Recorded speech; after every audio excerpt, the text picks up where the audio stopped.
Welcome back to the channel, everyone.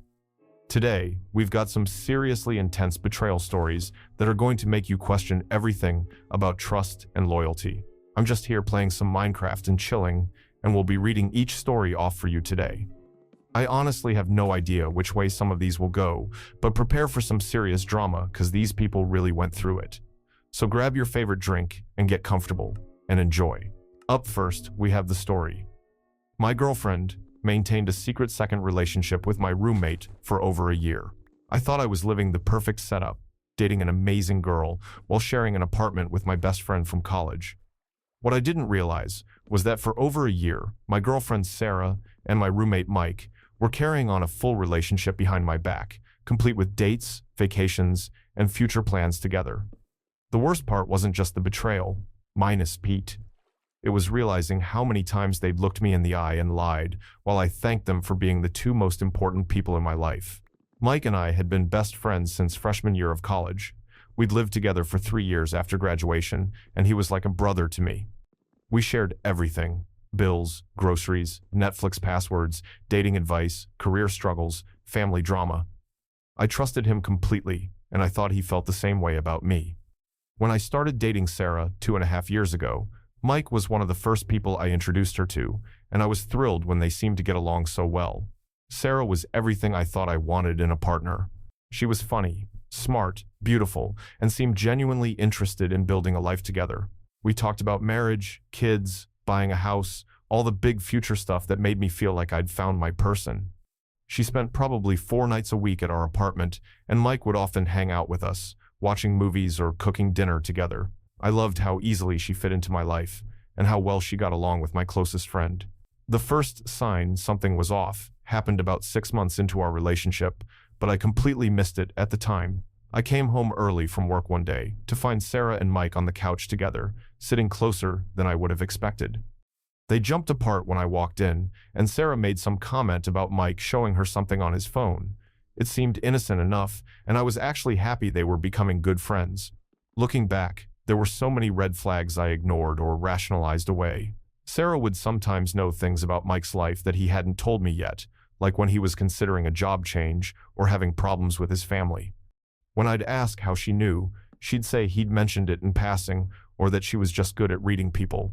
Mike would occasionally slip up and reference conversations he'd had with Sarah when I wasn't around, then quickly change the subject when I looked confused. The second major incident should have been a wake-up call, but I was so trusting that I didn't see it for what it was. Sarah and I had planned a weekend getaway, but I got food poisoning the night before and couldn't travel. I told her to go anyway and enjoy the spa weekend we'd already paid for. She seemed disappointed but agreed to make the best of it. Mike also happened to be out of town that weekend visiting his parents, or so I thought. I found out later that Sarah hadn't gone to the spa at all. She'd canceled our reservation and gone somewhere with Mike instead. At the time, I only knew that she came back from her solo weekend looking relaxed and happy, with stories about the spa treatments and how refreshing it had been to have some alone time. She even brought me back a gift shop t-shirt as proof of where she'd supposedly been. The subtle deception was constant and elaborate. They'd coordinate their stories about where they'd been and what they'd done. If I asked Mike about his weekend, his story would perfectly complement Sarah's account of her activities, even though they'd actually spent that time together. They'd text each other constantly, but always in ways that seemed innocent if I happened to see their phones. Sarah started working out regularly at a new gym across town, which seemed weird since there was a perfectly good gym 5 minutes from her apartment. She said she liked the classes there better, and that the drive gave her time to decompress from work. I thought it was great that she was prioritizing her health and didn't question why she never invited me to join her or why she was always too tired for our usual evening activities on gym days. The third red flag was how they both became invested in my schedule in ways that seemed caring but were actually calculated. Sarah would ask detailed questions about my work, travel, and social plans, always under the guise of wanting to coordinate our time together. Mike would offer to cover my share of utilities or groceries when I was out of town, saying he wanted to help out since I was working so hard. I thought I had the most considerate girlfriend and roommate in the world. They got sloppy around the 1-year mark of whatever was happening between them. I started noticing they'd both disappear during the same time periods, always with separate reasonable excuses. Sarah would have work dinners that ran late on the same nights Mike had pickup basketball games that somehow lasted until midnight. They'd both come home around the same time, looking like they'd had identical experiences, tired but happy, with similar stories about their respective activities. The breaking point came in the most mundane way possible. I was doing laundry and found a hotel keycard in Mike's jeans pocket. When I asked him about it, he said he'd found it on the ground somewhere and forgotten to throw it away. But something about his reaction seemed off, so I looked up the hotel online.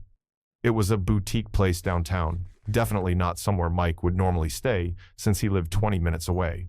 Curiosity got the better of me, so I called the hotel and asked if they had any record of Mike staying there recently. They couldn't give me specific information, but they confirmed he'd been a guest within the past month. When I confronted Mike about lying to me, he got defensive and said he'd occasionally gotten rooms there when he needed space to think or when our apartment felt too crowded. It was a weird explanation, but I wanted to believe him. That night, I couldn't sleep. I kept thinking about all the little inconsistencies I'd noticed over the past year, the coordinated schedules, the shared inside jokes, the way they'd sometimes exchange looks that seemed to carry more meaning than I understood. I started going through Mike's room while he was at work, looking for anything that might explain my growing suspicions. I found evidence of their relationship hidden in plain sight. There were photos printed out and tucked into books, showing Sarah and Mike together in places I'd never been with either of them. Restaurant receipts for two people on nights when they'd supposedly been doing separate activities. A birthday card from Sarah to Mike that was way too intimate for just friends, talking about how grateful she was for their special connection and how much she loved their secret adventures together. The most devastating discovery was a notebook where Mike had been planning out their lies. He'd written down elaborate cover stories for weekends away, coordination strategies for avoiding suspicion, and even backup plans for what to do if I started getting suspicious. There were pages of notes about my schedule, my habits, and my blind spots. They'd been studying me like a science experiment to figure out how to betray me most effectively. When I confronted them together, their reactions told me everything I needed to know. Sarah immediately started crying and saying it wasn't what it looked like, while Mike went completely silent and couldn't make eye contact with me. I laid out all the evidence I'd found and asked them to explain how a year-long secret relationship wasn't exactly what it looked like. The truth was somehow worse than I'd imagined. They hadn't just been hooking up or having a casual affair. They'd been in love with each other, almost from the moment they met. Sarah admitted that she'd felt an instant connection with Mike, but had been too invested in our relationship to break up with me immediately. Mike said he'd fallen for her but didn't want to hurt me, so they decided to maintain both relationships until they could figure out how to handle the situation. Their logic was insane. They claimed they'd been trying to protect my feelings by not telling me immediately, as if lying to me for over a year was somehow kinder than being honest. Sarah said she hadn't wanted to throw away what we had together, and Mike said he'd been hoping his feelings for her would fade, so he wouldn't have to choose between love and friendship. They'd convinced themselves that maintaining their secret relationship was actually an act of compassion. The most insulting part was how they tried to minimize what they'd done. Sarah said she'd never stopped caring about me, and that her relationship with Mike didn't diminish what we'd shared together. Mike claimed that he'd always been my friend, and that his feelings for Sarah were completely separate from his loyalty to me. They seemed to think they deserved credit for maintaining their secret for so long without getting caught, as if their deception was evidence of how much they cared about my well-being. When I asked for specifics about their relationship, the details were crushing. They'd been going on dates, taking weekend trips, making future plans, and even talking about moving in together once they figured out how to end things with me. Sarah had been comparing me to Mike constantly, using insights from our relationship to build a better one with him. Mike had been giving Sarah advice about how to handle me during our rough patches, essentially coaching her on how to manipulate me more effectively. The betrayal went beyond just romantic infidelity. They'd made me complicit in my own deception by encouraging me to trust them, confide in them, and include them in my life. Every time I'd talk to Mike about relationship problems with Sarah, he'd been getting insider information about his competition. Every time Sarah had reassured me about our future together, she'd been buying time to figure out her exit strategy. Both of them tried to make their betrayal sound like a love story that just happened to hurt me accidentally. Sarah talked about finding her soulmate and not being able to control her heart. Mike said he'd never experienced a connection like theirs, and that real love was worth fighting for, even if it complicated things. They seemed to think their feelings for each other were so special and pure that they justified lying to me for over a year. I moved out that week and cut contact with both of them immediately. Mike tried to salvage our friendship by claiming that what happened with Sarah didn't have to affect our relationship, as if betraying me with my girlfriend was just a minor disagreement we could work through. Sarah sent me long letters explaining her feelings and asking me to understand that she hadn't meant to hurt me, as if her intentions mattered more than her actions. The mutual friends situation was a nightmare. Some people took sides immediately, but others thought I was being too harsh by cutting them both off completely. They pointed out that you can't help who you fall in love with, and that Sarah and Mike had at least tried to spare my feelings by keeping their relationship secret. Several friends suggested that maybe we could all move past this as adults, and that my anger was preventing everyone from finding a healthy resolution. But there was no resolution that could undo what they'd done to me. For over a year, every interaction I'd had with them had been built on lies. Every time I'd trusted them with my feelings, they'd used that information against me. Every time I'd been grateful for their presence in my life, they'd been actively deceiving me. That's not a mistake or a moment of weakness. That's a sustained campaign of manipulation and betrayal. The worst part was realizing how many opportunities they'd had to come clean and chose not to. There were dozens of moments when they could have told me the truth, ended our charade relationships, and dealt with the consequences honestly. Instead, they chose to maintain their elaborate deception because it was easier than facing the pain they'd caused. It's been 8 months since I discovered their relationship, and they're still together. According to mutual friends, they're very happy and have moved in together. They apparently talk about how grateful they are to have found each other and how their love was worth all the complications it caused. They've reframed their year of lies as a romantic story of love conquering obstacles, with me as the obstacle they had to overcome. I'm doing much better now and have learned to trust people again, but more carefully this time. I've realized that real friends and partners don't maintain elaborate deceptions for their own benefit. They don't study your blind spots to exploit them, and they don't treat your feelings as secondary to their convenience. The right people will choose honesty even when it's difficult, because they respect you enough to let you make informed decisions about your own life. Sarah and Mike showed me who they really were, people willing to sacrifice someone else's emotional well-being for their own happiness. That's not love, that's selfishness disguised as romance. They may have found each other, but they lost their integrity in the process, and that's a trade I would never make. I cannot imagine the heartbreak and rage they must have felt discovering this elaborate betrayal. A year-long secret relationship between your girlfriend and best friend isn't a mistake. It's a calculated campaign of deception and manipulation. This is pure backstabbing and two-faced behavior at its absolute worst. They turned his home into a stage for their lies, made him complicit in his own betrayal, and had the audacity to claim they were protecting his feelings. The gaslighting and victim playing when caught is absolutely revolting. Anyone who could maintain that level of deception for over a year while looking you in the eye daily doesn't deserve a place in your life. All right, moving on to the next story. They showed their true character, and this one's called better off. My boyfriend faked having cancer to keep me from leaving him. I never thought someone I loved could manipulate me so cruelly, but that's exactly what my ex-boyfriend Jake did for 8 months. What started as me being a supportive girlfriend to someone battling a serious illness turned into the most twisted psychological manipulation I've ever experienced. When I finally discovered the truth, I realized he had stolen not just my time and emotional energy, but my ability to trust people when they're vulnerable. Jake and I had been together for about a year when things started getting rocky. He was controlling, jealous, and had this way of making me feel guilty whenever I wanted to spend time with friends or family. He'd pick fights over nothing, then give me the silent treatment until I apologized for things I didn't even do. My friends kept telling me he was bad news, and deep down, I knew they were right. I was planning to break up with him after my birthday in March. Then he told me he had testicular cancer. I remember exactly where we were when he dropped this bombshell. We were sitting in his car after dinner, and I was working up the courage to have the breakup conversation when he suddenly got quiet and said he had something important to tell me. He said he'd been to the doctor about some pain he'd been having, and they'd found a tumor. He needed surgery within the month, and he was terrified. My heart completely broke for him. All thoughts of breaking up flew out the window because what kind of person leaves someone when they've just been diagnosed with cancer? Jake cried in my arms that night, talking about how scared he was and how he didn't know what he'd do without my support. He said I was the only good thing in his life, and that my love was what would get him through this. The first sign something was off should have been how vague he was about the medical details. When I asked which hospital he'd be having surgery at, he said his doctor was still figuring out the logistics.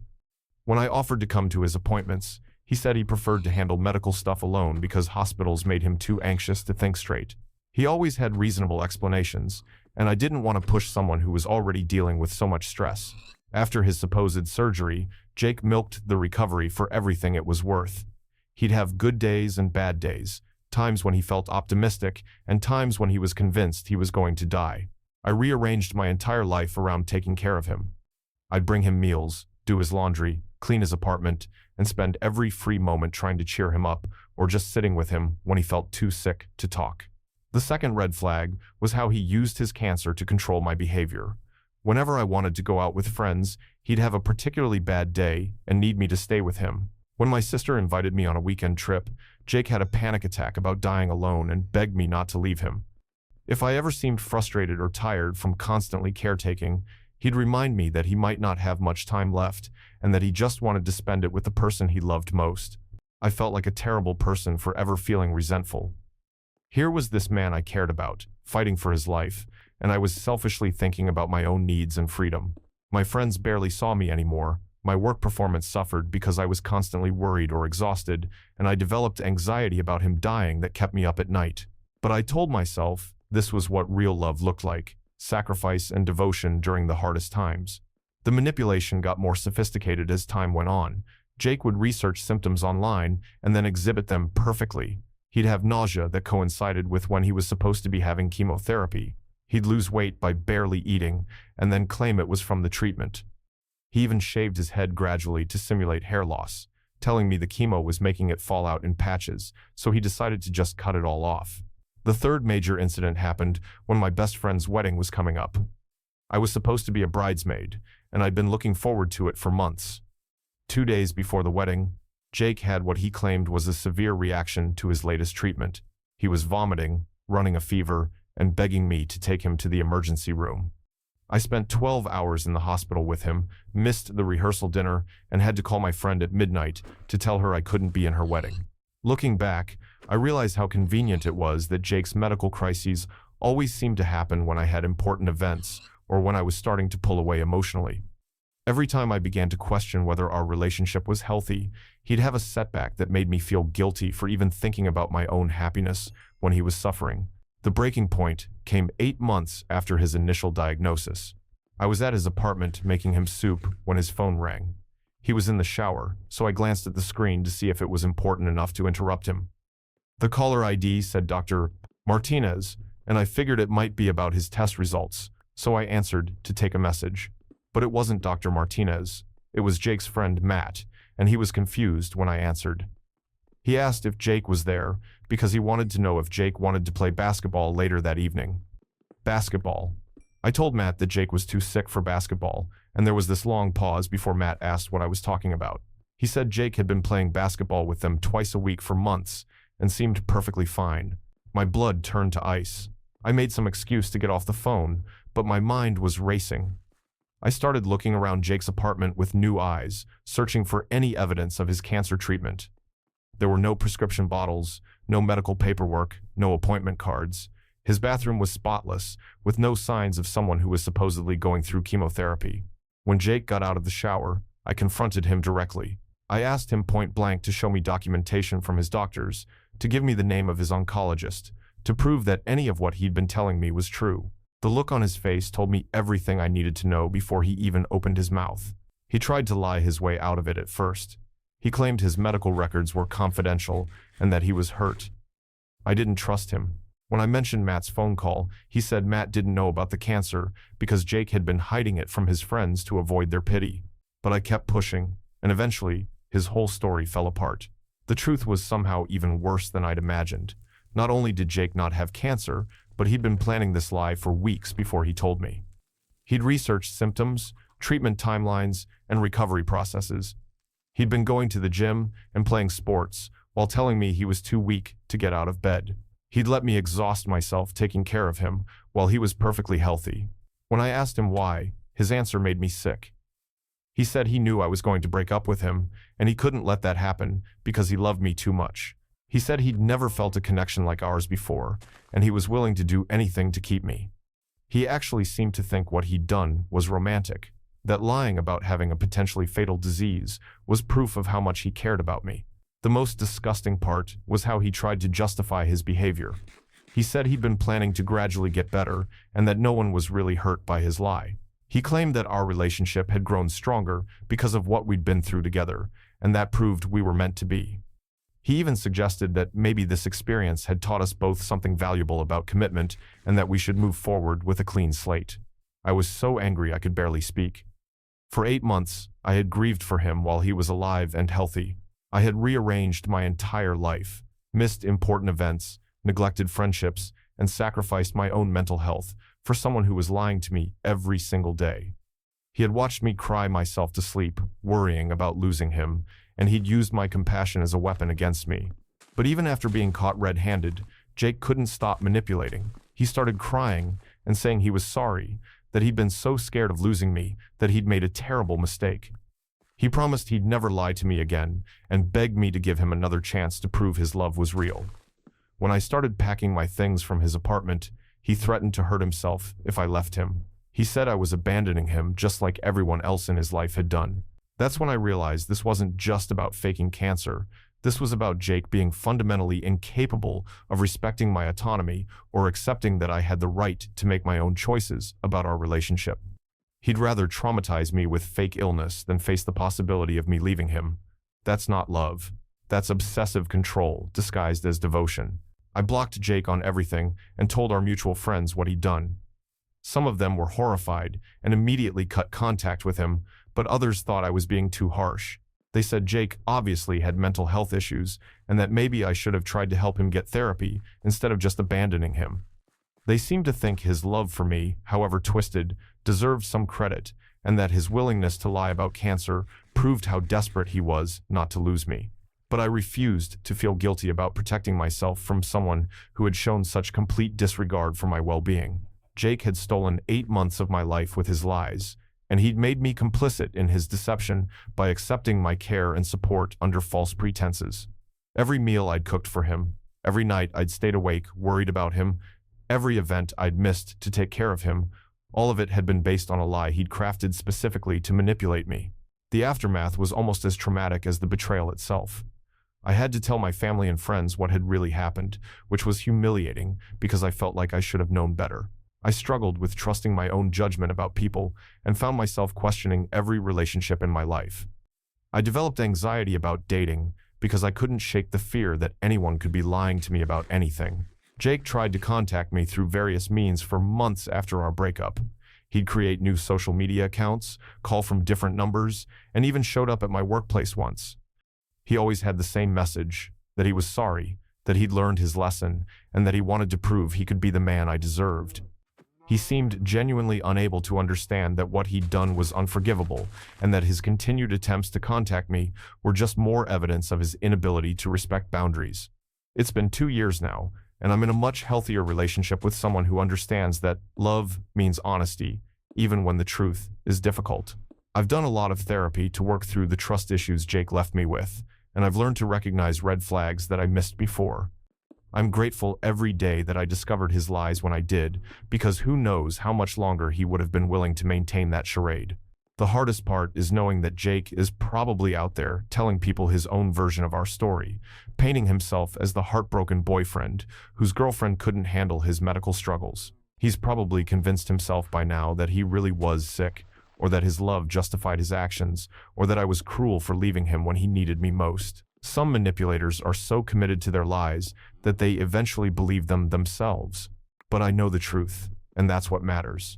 I know that real love doesn't involve tricking someone into staying with you through elaborate deceptions.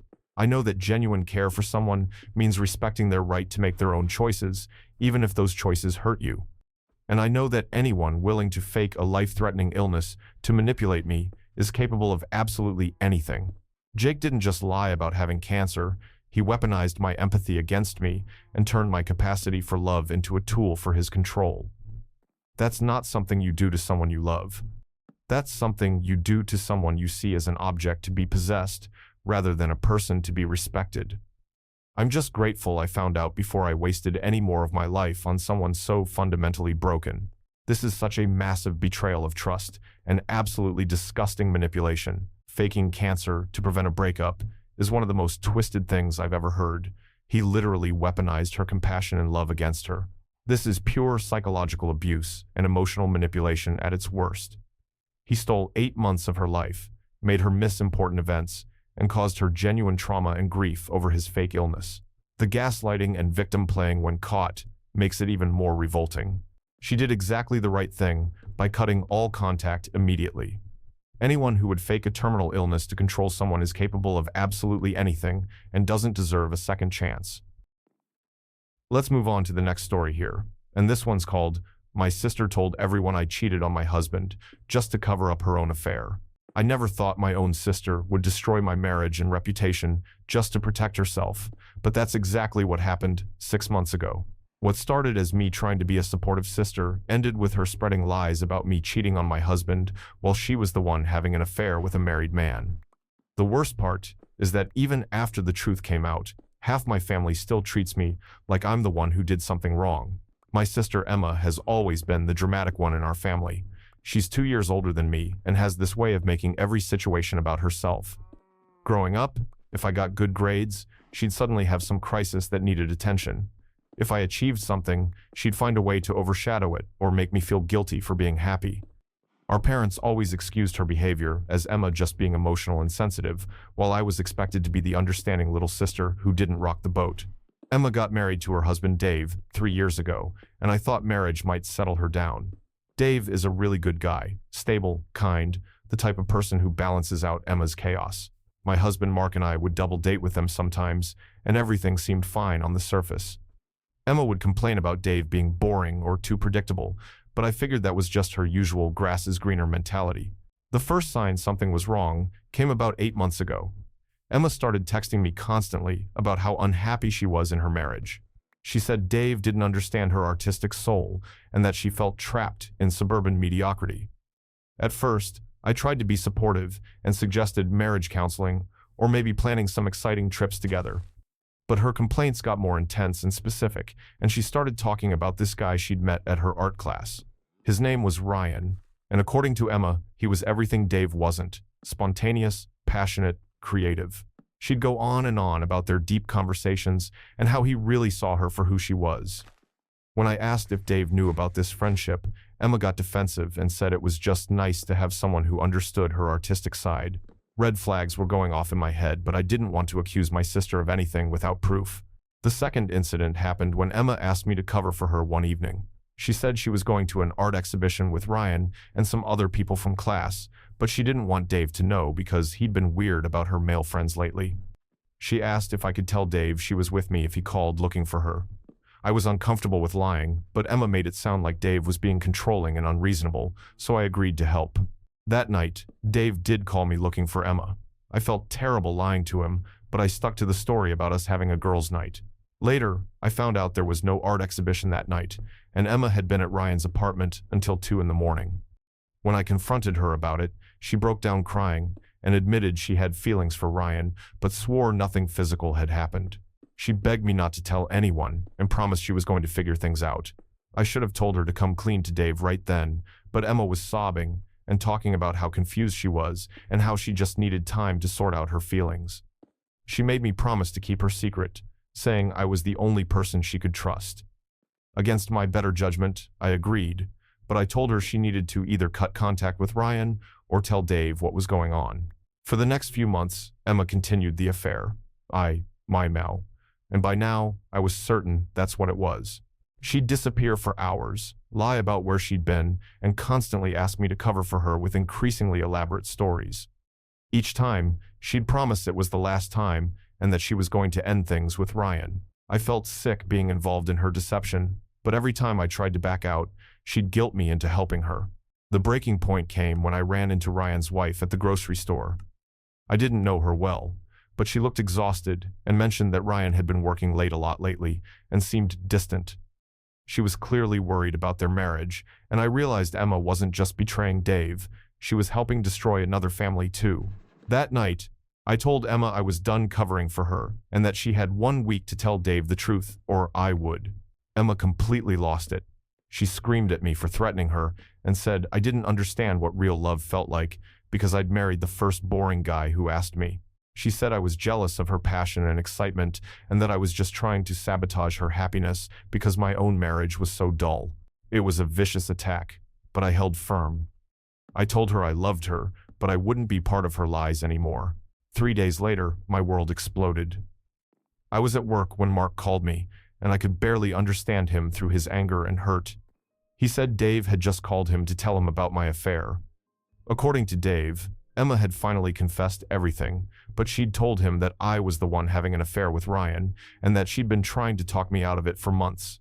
She claimed I'd been using her as an alibi, and that she'd finally decided she couldn't keep covering for me anymore. I raced home to find Mark packing a bag. He was devastated and furious, and at first, he wouldn't even listen to me try to explain. Emma had apparently given Dave specific details about times and places where I'd supposedly met Ryan, using all the real information from her own affair, but making me the cheater instead. She'd even shown Dave some text messages between her and me, where we discussed her situation, but she'd presented them as evidence that I was the one asking her to lie for me. The cruelest part was how Emma had twisted every conversation we'd had about her marriage problems. She told Dave that I'd been encouraging her to cheat too, saying marriage was just a piece of paper and that we should both find excitement elsewhere. She painted me as this manipulative person who had corrupted her and tried to drag her down with me when she'd refused to participate in my affair. When I finally got Mark to calm down enough to listen, I told him everything. I showed him my phone records, my credit card statements, anything that could prove I'd been where I said I was during the times Emma claimed I was with Ryan. Slowly, the truth began to emerge, but the damage was already done. Mark believed me, eventually, but he was hurt that I'd kept Emma's affair secret for so long. He felt betrayed that I'd chosen loyalty to my sister over honesty with him. The confrontation with Emma was devastating.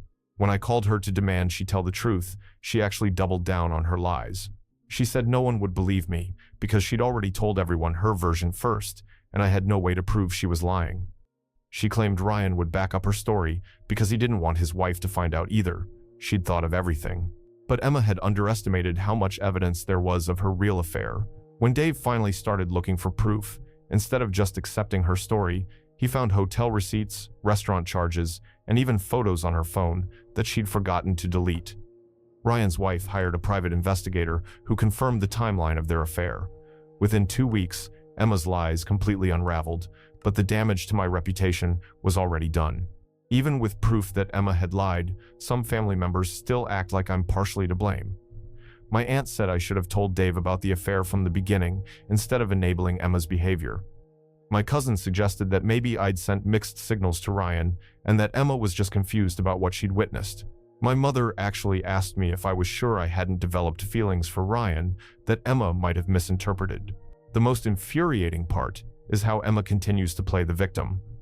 Now that her lies have been exposed, she's switched to a different narrative. She claims she was having a nervous breakdown and wasn't thinking clearly when she accused me. She says the stress of her failing marriage made her temporarily delusional, and she's hurt that the family isn't showing her more compassion during this difficult time. She's even suggested that maybe we should all just move on and focus on healing instead of dwelling on who said what. Dave filed for divorce immediately, and Emma moved back in with our parents. She's been telling anyone who will listen that her marriage ended because Dave couldn't forgive her moment of confusion and that I've been vindictive and unsupportive during her time of need. She acts like she's the real victim in all of this, the poor, misunderstood woman whose sister won't forgive her for one mistake made during a mental health crisis. My parents have bought into Emma's reframed narrative completely. They say I should be more understanding of what Emma was going through and that holding grudges will only hurt the family. They've asked me to be the bigger person and forgive Emma so we can all move forward together. They seem to think that because the truth eventually came out, no real harm was done, and I'm being dramatic by staying angry. But the harm was enormous. My marriage survived, but Mark and I had to go to counseling to rebuild trust. Some of our mutual friends still give me weird looks because they remember hearing about my supposed affair before the truth came out. My professional reputation took a hit when the rumors reached my workplace. Emma's lies caused real, lasting damage that can't just be erased by her claiming temporary insanity. The hardest part is feeling like I lost my sister and gained an enemy I never wanted. Emma was supposed to be the person who would always have my back, who would protect me from the world, not the person who would try to destroy my life to save herself. Every family gathering is tense now because Emma acts like nothing happened while I'm still processing the betrayal. She'll make comments about how we used to be so close and how she misses having her sister back, as if I'm the one who damaged our relationship. I've gone no contact with Emma, which has created a rift in the family. Some relatives support my decision, but others think I'm being too harsh and that families should forgive each other. They point out that Emma's marriage ended anyway, so she's already facing consequences for her actions. They say I should focus on my own healing instead of punishing Emma for mistakes she made while she was struggling. But this wasn't a mistake or a moment of poor judgment. Emma made a calculated decision to destroy my reputation and marriage to protect herself. She looked me in the eye and lied to our entire family about something that could have ended my marriage and ruined my life. That's not something you do to someone you love during a moment of weakness. That's something you do to someone you're willing to sacrifice for your own benefit. Mark and I are stronger now than we were before, and I've learned who my real friends and family members are. The people who rushed to judgment without hearing my side showed me their true character, and the ones who stood by me proved their loyalty. My relationship with Emma may never recover, but I've gained a clearer understanding of my own worth and boundaries. I still love my sister, but I don't trust her, and I don't think I ever will again. Some betrayals cut too deep to heal completely, and some people show you sides of themselves that you can never unsee. Emma chose to protect herself at my expense, and that choice revealed something about her character that I can't ignore or forget. The truth came out eventually, but the scars remain. Emma gets to move on with her victim narrative and family sympathy, while I'm left rebuilding relationships and reputation that should never have been damaged in the first place. That's the real cost of her selfishness, not just what she did, but what she took away that can never be fully restored. This story makes me absolutely livid. Emma didn't just lie to cover up her affair. She systematically destroyed her sister's reputation and nearly ended her marriage to save her own skin. This is pure sociopathic behavior. This is textbook scapegoating and projection. Emma took every detail of her own affair and flipped it onto her innocent sister, using their private conversations as weapons. The fact that she doubled down when confronted instead of coming clean shows this wasn't panic. It was calculated manipulation. Anyone defending Emma or asking for forgiveness is enabling abuse. She didn't make a mistake. She made a choice to sacrifice her sister's life for her own convenience. That's unforgivable. Moving on to our next story, and this one's called "My Parents Tried to Control My Wedding Guest List with Financial Blackmail." When I got engaged 8 months ago, I thought my parents would be thrilled. Instead, what I got was a masterclass in manipulation and control that nearly destroyed our relationship and almost ruined the happiest time of my life. It started with what seemed like generous support and ended with them literally threatening to pull all funding 3 weeks before my wedding because I wouldn't uninvite my best friend. Let me give you some background. My parents are wealthy, successful people who have always used money as a way to control situations. Growing up, every gift came with strings attached, every favor had conditions, and every dollar they spent on me was carefully tracked and brought up later when they wanted something. I learned early that their generosity always had a price, but I thought my wedding would be different.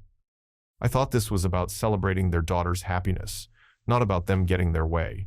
When Tom proposed, my parents immediately offered to pay for the wedding. They said they wanted to give me the fairy tale wedding I'd always dreamed of, and since Tom and I were both still paying off student loans, we gratefully accepted. My dad even got emotional and said he'd been saving for this day since I was born. I should have known better. The first red flag came during our initial planning meeting. My mom had already booked a venue without asking me, saying she wanted to secure the date before it got taken. When I gently mentioned that Tom and I had actually wanted an outdoor ceremony, she laughed and said we'd thank her later when we weren't dealing with weather concerns. The venue was beautiful and expensive, so I convinced myself she was just being practical. Then came the guest list discussions. My parents handed me a list of 80 people they expected to be invited, including business associates I'd met maybe twice and distant relatives who had never shown any interest in my life. When I pointed out that this would put us over our planned guest count of 120 people, my mom said we could just make the wedding bigger, After all, they were paying for it. I tried to compromise. I agreed to the venue. I agreed to most of their guest additions, and I even let my mom override several of my decoration choices because she said she had better taste.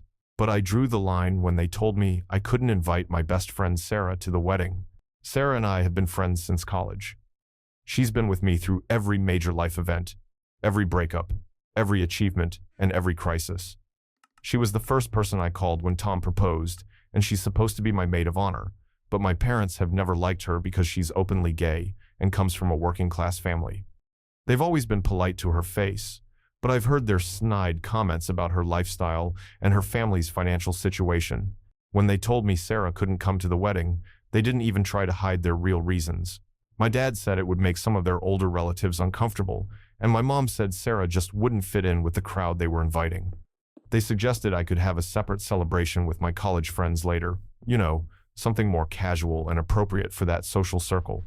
I was stunned. I told them absolutely not, that Sarah was my best friend and would be at my wedding no matter what. That's when my mom got that cold, calculating look she gets when she's about to go in for the kill. She reminded me that they were paying for everything and that it was their right to have input on the guest list. She said if I insisted on being difficult, maybe Tom and I should pay for our own wedding since we clearly didn't appreciate their generosity. I thought she was bluffing. I mean, what kind of parents threaten to ruin their daughter's wedding over a guest they don't like? But over the next few weeks, they kept bringing it up. Every conversation about wedding plans somehow circled back to the Sarah situation. They'd make comments about how much money they were spending and how they expected their wishes to be respected. They started questioning other friends I'd invited, asking if I really needed so many college friends there when we could invite more family instead. The second major incident happened during dress shopping. I had found a dress I absolutely loved, but when my mom saw the price tag, she said it was too expensive for someone who wasn't willing to make reasonable compromises about the guest list. She steered me toward cheaper options and made pointed comments about how ungrateful I was being. The shop assistant clearly sensed the tension, and what should have been a magical mother-daughter moment turned into a humiliating power struggle in front of strangers. But the worst part was how they started involving other family members in their manipulation campaign. My aunt called me to say she was concerned about the tension between me and my parents, and maybe I should reconsider having Sarah at the wedding if it meant that much to them. My grandmother left me a voicemail saying she hoped I wouldn't let pride ruin my relationship with my parents over one guest. Even my cousin reached out to suggest that maybe I was being a little selfish about the whole thing. I realized they had been telling everyone their version of the story, painting me as a bridezilla who was being unreasonable and ungrateful.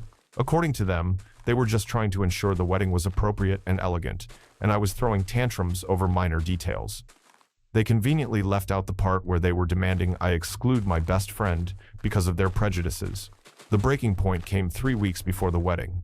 I had just finished addressing invitations when my parents showed up at my apartment unannounced.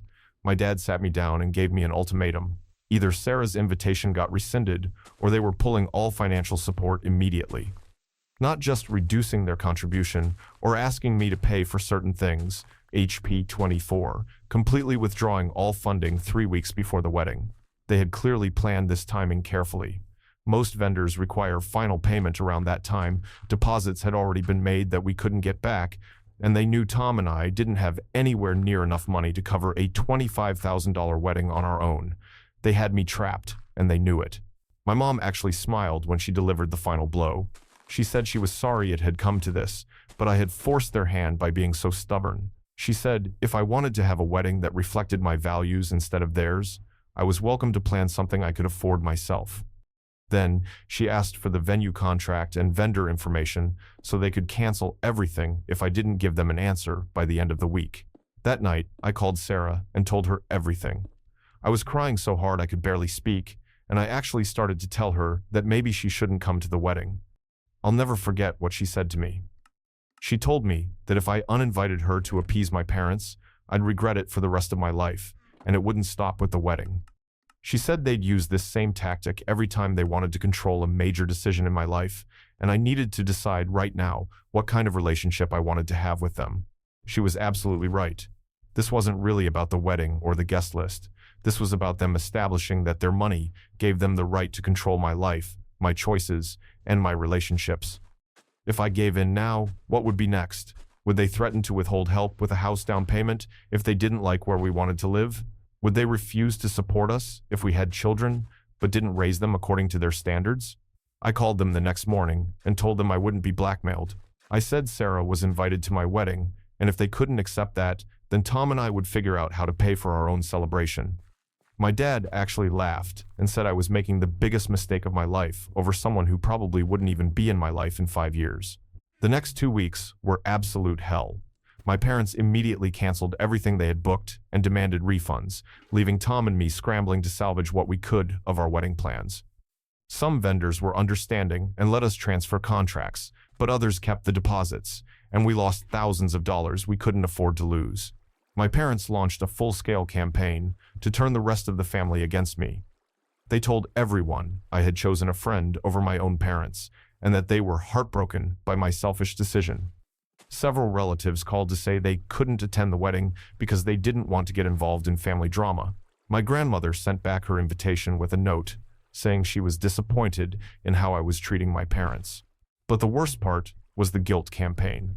My mom sent me a long email about how she had dreamed of planning her daughter's wedding her whole life, and how I had ruined that dream by being stubborn and ungrateful. My dad left me a voicemail saying he never thought his own daughter would choose outsiders over family, and that he didn't know how to forgive me for breaking my mother's heart. Tom was incredible through all of this. His parents offered to help financially, even though they couldn't cover everything my parents had promised. Sarah organized a crowdfunding campaign among our college friends that raised enough money to cover some of the lost deposits. My coworkers pitched in to help with decorations, and Tom's sister offered to do the flowers as her wedding gift. In the end, we had a beautiful, intimate wedding with 80 guests instead of 120. The people who were there truly wanted to celebrate with us, not just fulfill some social obligation. Sarah gave the most amazing maid of honor speech about friendship and loyalty that had everyone in tears. It wasn't the fairy tale wedding my parents had planned, but it was authentically ours. My parents didn't come. 3 days before the wedding, they sent a card saying they loved me but couldn't support my decision to prioritize a friend over family. They said their door was always open when I came to my senses and realized what I had thrown away. That was 6 months ago, and we're still not speaking. They've reached out a few times through relatives, always with the same message. I think they're willing to forgive me if I'm ready to apologize for hurting them. They act like they were the victims in this whole situation, like I was the one who did something wrong by refusing to be blackmailed. The hardest part is dealing with family members who think I overreacted. They say parents have always had input on their children's weddings and that I should have just compromised to keep the peace. They point out how much money my parents were willing to spend and suggest that excluding one friend wasn't worth losing that support and damaging my relationship with my parents. But every time I start to doubt myself, I remember how it felt to be sitting in that room while they threatened to destroy my wedding if I didn't do exactly what they wanted. I remember the cold calculation in their eyes and the satisfaction they got from thinking they had me cornered. This wasn't about Sarah, really. It was about power and control, and if I had given in, it never would have stopped. Tom and I are building our life together on our own terms now. We're still paying off wedding debt, but we own every decision we made. Sarah is still my best friend, and she sends me pictures from that crowdfunding campaign whenever I'm having a tough day. She calls it proof that real family isn't about blood or money. It's about the people who show up for you when it matters. I miss my parents sometimes, especially during holidays and big moments, but I don't miss feeling like a child who has to earn approval by following orders.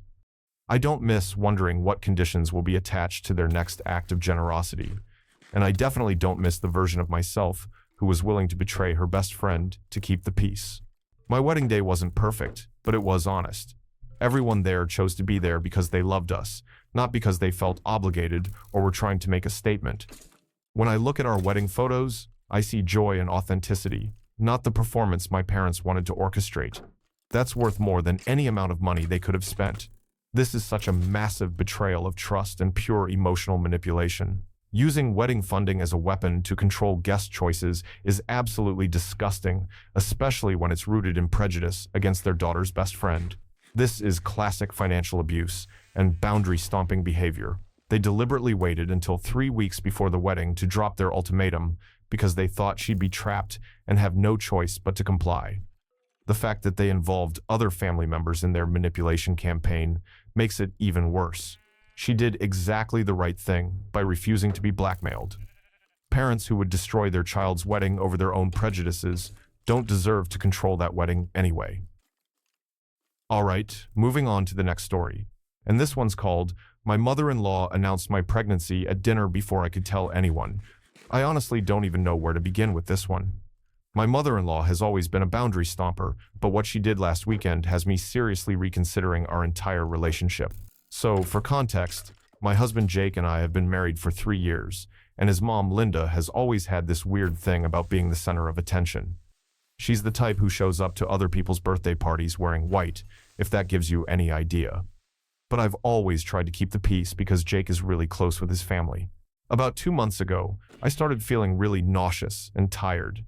At first, I thought it was just work stress, but when I missed my period, I decided to take a test, and sure enough, positive. I was shocked, but excited. Jake and I had been casually trying for about 6 months, so this felt like perfect timing. The thing is, I'm naturally a very private person, especially about medical stuff. My own mom had 3 miscarriages before she had me, so I've always been paranoid about announcing pregnancies too early. I wanted to wait until at least 12 weeks to tell anyone, including family. Jake was completely understanding and agreed we should keep it between us until we felt ready. Well, apparently Linda noticed I wasn't drinking wine at their anniversary dinner 3 weeks ago. I didn't think anyone would pick up on it. I just quietly nursed a ginger ale and said I was on antibiotics when Jake's dad offered me champagne. But Linda has this weird radar for this stuff. The next day, she calls Jake and straight up asks if I'm pregnant. Jake, bless his heart, tells her it's none of her business and deflects. But you know Linda. She doesn't take no for an answer. She starts texting me directly, asking how I'm feeling, if I need anything, making all these weird comments about how I looked glowing at dinner. I ignored most of her messages because honestly, they were making me uncomfortable. If I was ready to share news about my pregnancy, I would have shared it myself.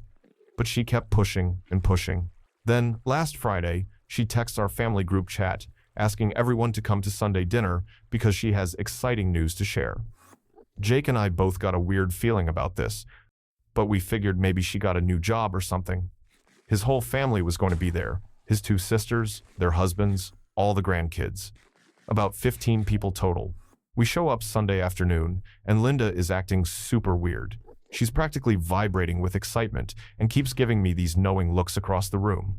During cocktail hour, she keeps asking me if I want anything to drink, really loudly, so everyone can hear me decline alcohol. I'm getting increasingly uncomfortable, but I'm trying to give her the benefit of the doubt. Finally, we all sit down for dinner. Linda stands up with her wine glass and says she wants to make a toast. My stomach immediately drops, because I can see where this is heading. She starts going on about how blessed the family is, how exciting it is when the family grows, blah blah blah. Then she looks directly at me and says, "And we're especially excited because Jake and Emma are expecting their first baby." The entire table erupts. Everyone starts screaming and congratulating us. Jake's sisters are crying happy tears. The kids are asking when their new cousin is coming. And I'm just sitting there in complete shock, trying not to burst into tears. Jake immediately stands up and says, "Mom, what the hell?" But the damage is already done. Everyone's looking at us expectantly, waiting for us to be excited and share details. I excused myself to the bathroom and just lost it. I was crying so hard I could barely breathe. This was supposed to be OUR moment. We had plans to tell people in a few weeks with cute little gift boxes for the grandparents. We wanted to do a fun announcement for Jake's sisters. Instead, Linda just blurted it out to everyone at once because she couldn't keep her mouth shut. When I came back to the table, Linda tried to act like nothing was wrong. She kept saying things like, "Oh, I thought you had already told everyone." And I was just so excited I couldn't help myself. Classic non-apology behavior. Jake was furious. He told everyone we needed to leave immediately, and we walked out without saying goodbye to anyone else. The whole car ride home, he kept apologizing and saying he should have seen this coming. But here's the thing that really gets me. She had to have known this was wrong. When Jake deflected her direct question about my pregnancy, she knew we weren't ready to share the news yet. She deliberately waited until we were trapped in a room full of family, so we couldn't react without causing a scene. The next morning, Linda calls Jake crying about how sorry she is and how she didn't think it was a big deal. She actually said the words, "I don't understand why Emma is so upset about this. Isn't she happy about the baby?" That's when I realized she genuinely doesn't understand boundaries. In her mind, my pregnancy affects her just as much as it affects me, so she has just as much right to share the news. She's been calling and texting non-stop, alternating between fake apologies and trying to make us feel guilty for ruining family dinner. Jake's sisters have been texting too, trying to play peacekeeper. They keep saying things like, "You know how mom is," and "She was just excited." But I don't care how excited she was. This wasn't her news to share. The worst part is that now our announcement is completely ruined. We can't do the cute reveals we planned because everyone already knows. And every time someone congratulates us, I'm reminded of how violated I felt in that moment. Jake wants to have a serious conversation with his mom about boundaries, but honestly, I'm not sure there's any point. She's 62 years old. If she doesn't understand by now that you don't announce other people's medical news without permission, I don't think she ever will. I'm currently 7 weeks pregnant, and instead of being excited about sharing our news with family, I'm dreading every family event for the next several months. What if she does this with other stuff? What if she announces the gender before we're ready? What if she shares details about the birth that we want to keep private? I've told Jake that I need a serious break from his mom. No more family dinners, no more group chats, no more pretending everything is fine. She crossed a major line, and there need to be consequences. He's been really supportive, but I can tell he's torn between protecting me and keeping peace with his family. Linda sent me a text yesterday saying she hopes we can move past this and asking what she can bring to next week's family barbecue. I haven't responded because, honestly, I don't know what to say. How do you move past someone completely disrespecting your privacy and then acting like you're the problem for being upset about it? I love my husband, and I don't want to cause problems in his family. But I also refuse to let Linda think this behavior is acceptable. I'm pregnant with her first grandchild, and if she can't respect basic boundaries now, what's going to happen when the baby actually arrives? This story makes me absolutely livid. Linda's behavior is textbook boundary stomping and narcissistic manipulation. She deliberately ignored clear signals that Jake and Emma weren't ready to share their pregnancy news, then ambushed them in front of the entire family so they couldn't react without looking like the bad guys. The fake apologies and victim playing afterward just make it worse. She's more concerned about her own embarrassment than the damage she caused. Emma is completely right to enforce consequences here, because family relationships don't excuse this kind of violation of trust and privacy.